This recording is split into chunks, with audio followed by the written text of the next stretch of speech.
Assalamu alaikum 7th class. Today is our lecture number 2 of mathematics.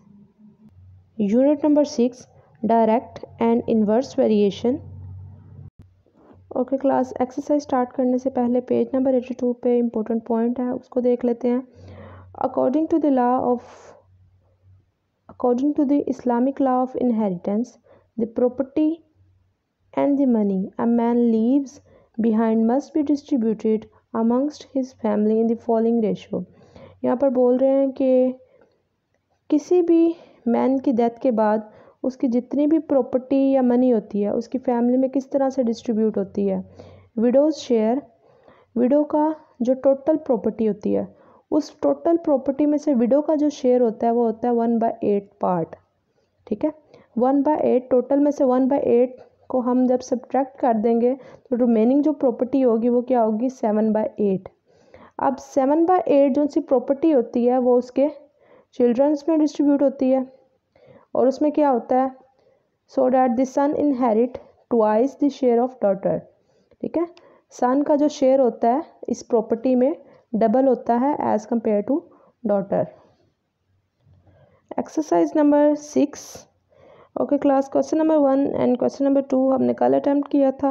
आज question number 3 से start करते हैं. Question number 3 में क्या कह रहे हैं, राइट डायरेक्ट और inverse variation against the following statements. हमने डायरेक्ट वेरिएशन और इन्वर्स वेरिएशन के बारे में बताना है. ठीक है, ये क्वेश्चन स्टार्ट करने से पहले एक दफ़ा रिकॉल कर लेते हैं डायरेक्ट वेरिएशन क्या थी और इन्वर्स वेरिएशन क्या थी. डायरेक्ट वेरिएशन क्या होती है, जब एक क्वांटिटी इंक्रीज़ हो तो वो दूसरी क्वांटिटी को भी इंक्रीज़ करे, या फिर अगर एक क्वांटिटी डिक्रीज़ हो रही है तो वो दूसरी क्वांटिटी को भी डिक्रीज़ करे. और इन्वर्स वेरिएशन क्या होती है, एक क्वांटिटी जब इंक्रीज़ हो तो वो दूसरी को डिक्रीज़ करे, या फिर अगर फर्स्ट क्वांटिटी डिक्रीज़ हो रही है तो वो सेकंड वन को क्या करे, इंक्रीज़ करे. ठीक है, नाउ पार्ट 1 है हमारे पास, the number of pencil bought and their cost. Number of pencil और उनकी कॉस्ट, जितनी ज़्यादा नंबर ऑफ पेंसिल्स होंगी उतनी ज़्यादा उसकी कॉस्ट पे करनी पड़ेगी. ठीक है, जितनी ज़्यादा पेंसिल उतनी ज़्यादा कॉस्ट. तो ये वेरिएशन क्या होगी, डायरेक्ट वेरिएशन. आपने इस स्टेटमेंट के आगे डायरेक्ट वेरिएशन लिखना है. ठीक है, डीवी भी लिख सकते हैं और कंप्लीट भी आप डायरेक्ट वेरिएशन कंप्लीट स्पेलिंग भी लिख सकते हैं. The number of man on a job and the days required to complete it.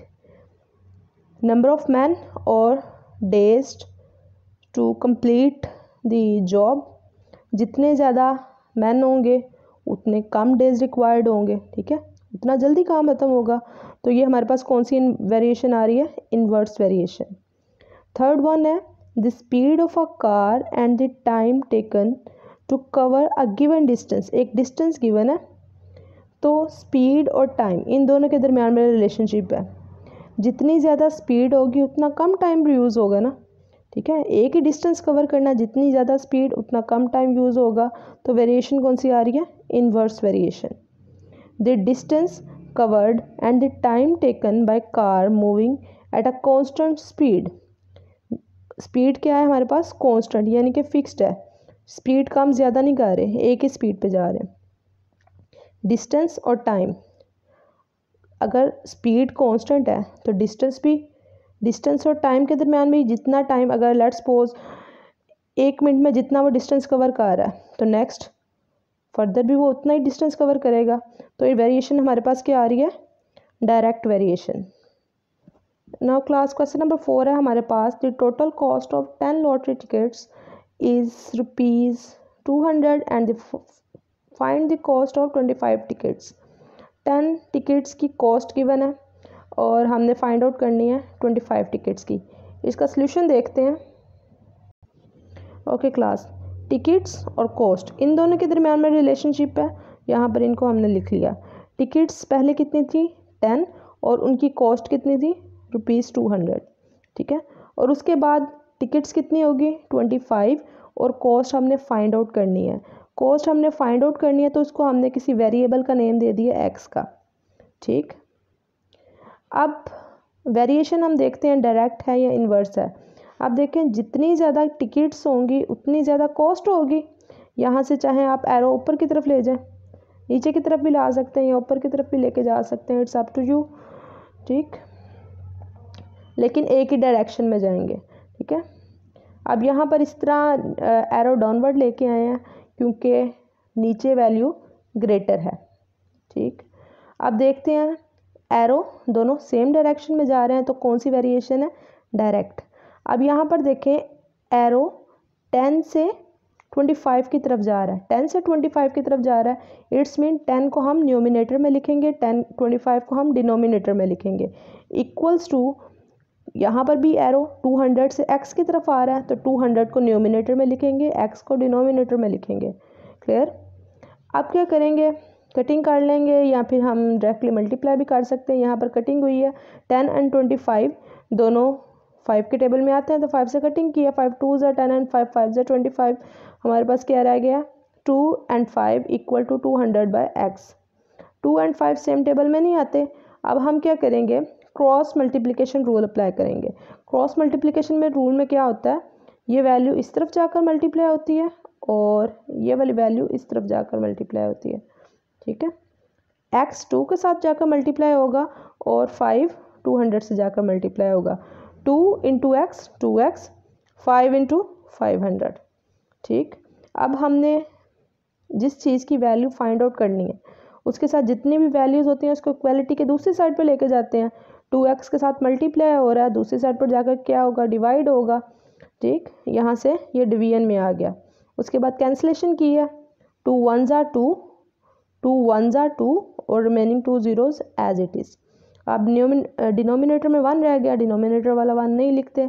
ठीक है, अब यहाँ पर क्या रह गया, 100 इंटू 5, 100 5 ज़ा 500।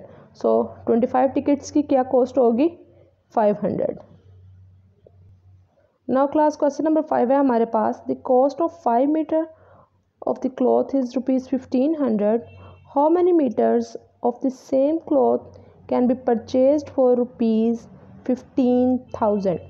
अच्छा, 5 मीटर क्लॉथ पर परचेज कर रहे हैं हम ₹1500 से। ठीक है, अब रुपीज़ कितने हैं, 15,000, तो फिर कितने मीटर क्लॉथ हम बाय कर सकते हैं। इसका सलूशन देखते हैं। नाउ क्लास रिलेशनशिप किसके दरमियान में है, लेंथ ऑफ क्लॉथ की और कॉस्ट के दरमियान में। सबसे पहले 5 मीटर क्लॉथ था और उसकी कॉस्ट कितनी थी, 1500। ठीक है, अब हमने लेंथ ऑफ क्लॉथ हमने फाइंड आउट करनी है, उसको वेरिएबल x का नेम दे दिया और कॉस्ट कितनी है, 15,000। अब कॉस्ट अगर ज़्यादा हो रही है तो लेंथ भी तो ज़्यादा होगी। ठीक, तो वेरिएशन कौन सी बन गया हमारे पास यहाँ पर भी, direct. As the proportion is direct, so arrow हमारे पास आ रहा था 5 से x की तरफ, तो 5 न्यूमिनेटर में लिखेंगे, x डिनोमिनेटर में।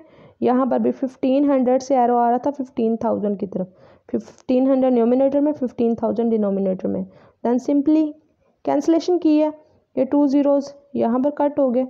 ठीक है, 5 3 ज़ा 15 एंड 5 3 ज़ा 15, 0 एज इट इज़ आ गया। 3 1 ज़ा 3, 3 10 ज़ा 30। अब यहाँ पर हमारे पास क्या रह गया, this implies that 5/x equal to है 1/10 के। ठीक, अब क्रॉस प्रोडक्ट रूल यूज़ होगा, 10 5 से जाकर मल्टीप्लाई होगा और x 1 से जाकर मल्टीप्लाई होगा। 5 इंटू 10 50 और x इंटू 1 x। तो हमारे पास ₹15,000 से हम कितने मीटर क्लॉथ बाय कर रहे हैं, 50 मीटर। ठीक है, ओके क्लास, आज हमने किया है क्वेश्चन नंबर 3 4 एंड 5। आपने क्या करना है, इनकी प्रैक्टिस करनी है। ठीक, और डॉजिंग टेबल ऑफ 2 3 एंड 4 ये आपने लर्न करने हैं। Okay, best of luck.